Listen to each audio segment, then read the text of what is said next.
Assalamualaikum warahmatullahi wabarakatuh. Saya mau ngomong sedikit soal COVID-19. COVID-19 menurut keimanan saya, virus ini juga adalah ciptaan dari Allah. Betul nggak? Ya. Nah, yang jadi pertanyaan adalah kenapa Allah menciptakan virus ini? Virus yang katanya banyak yang bilang bikin banyak orang jadi susah. Sama, saya juga ngerasain ketidaknyamanan ini karena ada perubahan kebiasaan, betul nggak?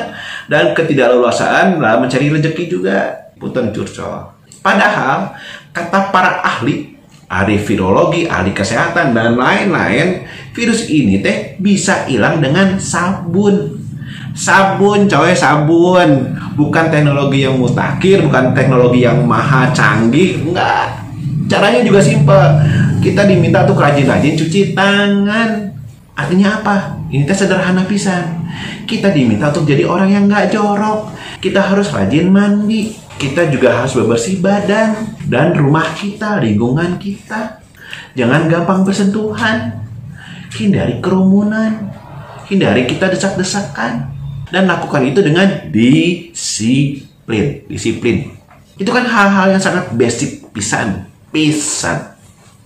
Nah, terus cara kita sekarang menanggulanginya, mengatasinya cukup dengan katanya di rumah aja. Sampai ada hashtagnya di rumah aja. Coba, itu kan ngajarin kita untuk bisa lebih efisien dalam hal waktu. Nggak keluyuran percuma, nggak kongko. Kita harus jadi orang yang bisa produktif, bisa di rumah. Benar nggak? Kita belajar berhemat, perbaiki gaya hidup. Nah, buat yang masih gaptek, mau nggak mau harus belajar. Belajar IT, belajar teknologi, belanja ini, belanja itu online sekarang. Ya nggak? Karena harus di rumah. Sehingga jika nanti saat virusnya ini udah nggak ada, ya mudah-mudahan nggak lama lagi, kita udah lebih biasa menguasai teknologi. Dan tahu nggak? Adanya wabah ini juga membuat udara jadi bebas polusi. Langit jadi biru. Kita juga dihimbau punya kebiasaan yang baru, yaitu berjemur. Ya, moyan. Benar nggak? Itu kan hal yang sangat simpel dan hal yang bukan hal baru, bukan hal yang canggih. Selagi antivirusnya lagi diproses dan diracik, ya, semoga nggak lama juga, kita dihimbau untuk memperkuat stamina tubuh, olahraga, gerak, tong cicing wae dina kursi. Ayo gerak, meh teu kena COVID. Terus minum madu, minum lemonade, habat, vitamin C, vitamin E. Kan itu bagus.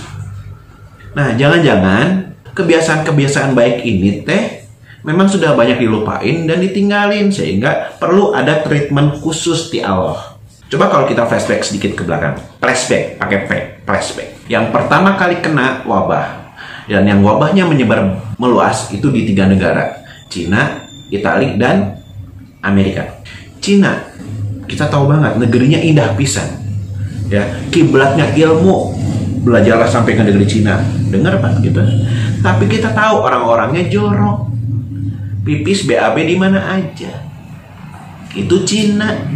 Sekarang Italia teh diakui punya teknologi kesehatan yang sangat-sangat super canggih. Tapi kenapa kena? Kita tahu orang-orangnya punya sifat somse, nggak bisa diatur, berasa seperti mafioso. Itu Italia. Satu lagi Amerika. Siapa yang tidak mengakui kecanggihan teknologi Amerika? Tapi tahu sih kan, orang-orangnya di Amerika kayak gimana? Ngerasa seperti polisinya dunia. Nah, jadi faktornya ada di mana? Di orang-orangnya. Faktornya ada di orang-orangnya. Nah, jangan sampai kita juga seperti itu. Sistemnya udah jauh lebih baik, semakin baik, cuman dirusak sama orang-orangnya. Sifat orang-orangnya itu yang ngerusak. Oke, terakhir. Nggak sedikit ada yang komplain.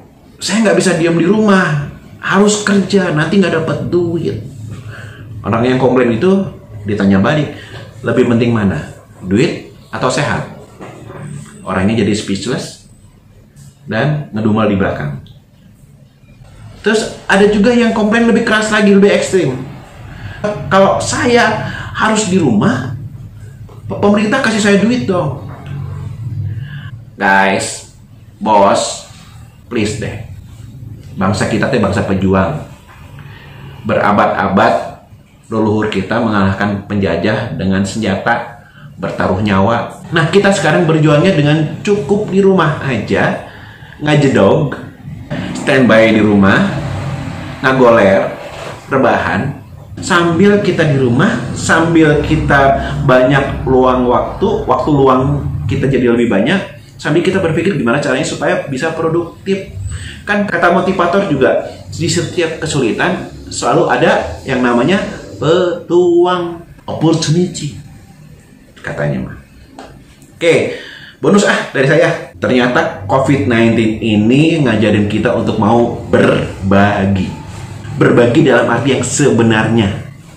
Karena apa? Kalau berbagi dari yang punya ke yang nggak punya, dari yang kaya ke yang tidak kaya, itu mah biasa.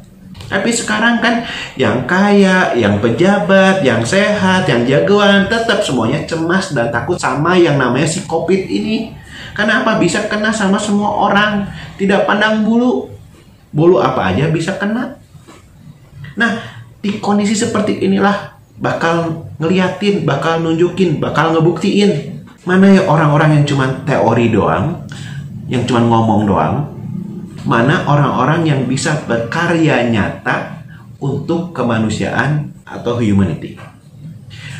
Oke guys, itu mah pendapat saya pribadi. Punten pisan kalau misalnya ada yang kesinggung, ya.